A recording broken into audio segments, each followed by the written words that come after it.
प्यारे बच्चों, welcome to the Thani classes. आज हम क्लास 9 का chapter 4 structure of the atom point by point short notes discuss करेंगे। Point is that J Thomson gives the term electron. J Thomson ने electron term को दिया था। E Goldstein gives the term proton. Proton को किसने दिया था? Goldstein ने दिया था। और गोल्डस्टीन ने कैनाल रेज फाउंड आउट की थी। Rays are positively charge radiations होती हैं, ठीक है। इलेक्ट्रॉन का चार्ज क्या होता है? -1 and proton charge is +1। Mass of proton, जो प्रोटॉन का मास होता है वो 200 टाइम्स होता है एज दैट ऑफ इलेक्ट्रॉन, ठीक है। जे थॉमसन ने नोबेल प्राइज जीता था। जे थॉमसन फर्स्ट थे जिन्होंने प्रपोज किया था model for structure of atom. Discovery of electron and proton inside atom led to fail Dalton's atomic theory. Electron और प्रोटॉन की डिस्कवरी ने डाल्टन एटॉमिक थियोरी को फेल कर दिया था। Thomson proposed that an atom consists of positively charged sphere and electrons are embedded in it. ठीक है। Negative and positive charges are equal in magnitude. Atom as whole is electrically neutral होता है। इन Rutherford experiment में क्या देखा हमने? Fast moving alpha particles made to fall on a thin gold foil. Next point is put forward nuclear model of atom by Rutherford. Rutherford ने nuclear model of atom दिया था।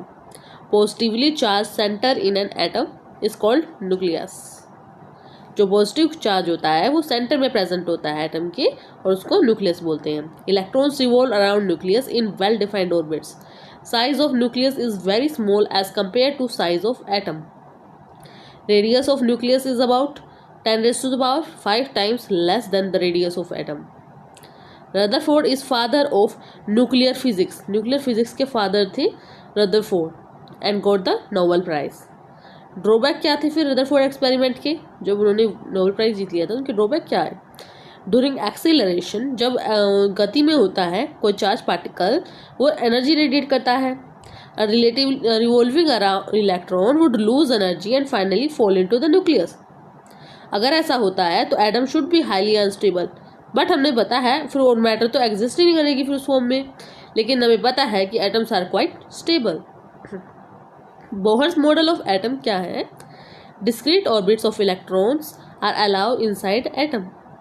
While revolving in discrete orbits, electrons do not radiate energy. जब वो different energy level में electron revolve करता है तो radiate नहीं करता एनर्जी। बोहर को भी नोबेल प्राइज मिला था। दिस ऑर्बिट्स और शेल्स, इनको एनर्जी लेवल्स बोलते हैं। जे चैडविक ने न्यूट्रॉन टर्म दी थी। न्यूट्रॉन के पास कोई चार्ज नहीं होता और mass nearly equal to proton होता है। Neutron is present in the nucleus of all atoms except hydrogen. Neutron को हम कैसे डिफाइन करते हैं? स्मॉल एन से। Mass of atom is equal to mass of proton plus mass of neutron. Neutrons are present in the nucleus. Next point is distribution of electrons into different orbits of atom by Bohr and Bury. If you like my video बच्चों तो फिर like and subscribe it. Maximum number of electrons present in a shell is given by 2n². n is the orbit number और energy level index, जो कि 1 हो सकता है, 2 हो सकता है और 3 हो सकता है। Next point is that elements are defined by the number of protons they possess. Element को उसके number of protons से define किया जा सकता है। Maximum number of electrons are accommodated in outermost orbit is 8. Electrons are not accommodated in a given shell unless inner cells are filled. जब तक अंदर वाली शेल फिल नहीं होगी हम आउटर शेल्स को फिल नहीं कर सकते। That is, cells are filled in stepwise manner. The electrons present in the outermost shell of an atom are known as valence electrons. Inert elements होते हैं, जैसे कि हीलियम एटम है, उसके पास 2 इलेक्ट्रॉन्स है outermost shell में, and all other elements have an atoms with 8 electrons in outermost shell. ठीक है।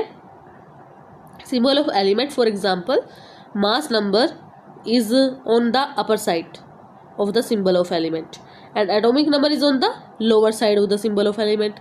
जैसे कि n के 14 तो हम ऊपर लिखेंगे, मास नंबर है, और 7 को बिलो रखेंगे जो कि एटॉमिक नंबर है, और n क्या है? Symbol of element. Atomic number is also represented by Z. Atomic number is defined as total number of protons. Protons कहाँ प्रेजेंट होते हैं? न्यूक्लियस ऑफ एटम में। मास नंबर को हम कैसे डिफाइन कर सकते हैं? Sum of total number of protons and neutrons present in nucleus of atoms. Protons and neutrons को हम क्या बोल सकते हैं? Nucleons. For example C is equal to 12U, यानी कि उसके अंदर 6 प्रोटॉन प्रेजेंट है और 6 न्यूट्रॉन्स प्रेजेंट हैं। Isotopes are defined as same atomic number. Atomic number तो सेम है लेकिन मास नंबर डिफरेंट है, उसको हम क्या बोलेंगे? Isotopes. For example protium. Protium में क्या होता है? उसके जो अबव या बिलो दोनों ही साइड 1 होता है इन हाइड्रोजन में, ठीक है। ड्यूटेरियम में क्या होता है? अबव 2 होगा और बिलो 1 होगा हाइड्रोजन एटम, ठीक है। और इन ट्राइटियम क्या होगा? 3 होगा अबव और बिलो 1 ऑन हाइड्रोजन। तो इसमें क्या हो रहा है? एटॉमिक नंबर सेम हो रहा है और मास नंबर डिफरेंट हो रहा है। Atomic number of each one is 1 but mass number is 1, 2 and 3 respectively, ठीक है। Chemical properties are similar but physical properties are different in isotopes. Each isotope of an element is a pure substance. If elements occurs in isotopic form, then average atomic mass calculate. For example, chlorine with 35U and 37U in the ratio of 3:1. तो हम क्या करेंगे? 35 into 75/100 and plus 37 into 25/100, हमें average atomic mass मिल जाएगा 35.5U। Isotope of uranium is used as a fuel in nuclear reactors. Isotope of cobalt treatment of cancer में use किया जाता है। Isotope of iodine is used as a fuel in goitre. Isobar को कैसे define करते हैं? Atoms of different elements with different atomic numbers but same mass number. Total number of nucleons is the same in isobars, ठीक है। Nucleons क्या होता है? Protons and neutrons. For example, calcium and argon has same mass number that is 40 but different atomic number that is 20 and 18 respectively. Rutherford could not explain the stability of atoms. Mass of an electron is about 1 divided by 2000 times the mass of an hydrogen atom. Mass of proton and A neutron is 1 unit each, यानी कि हम proton का mass number देख लें या neutron का, दोनों का ही 1 यूनिट है, ठीक है। Thank you everyone, God bless you. Please like and subscribe my video if you like my video. Thank you.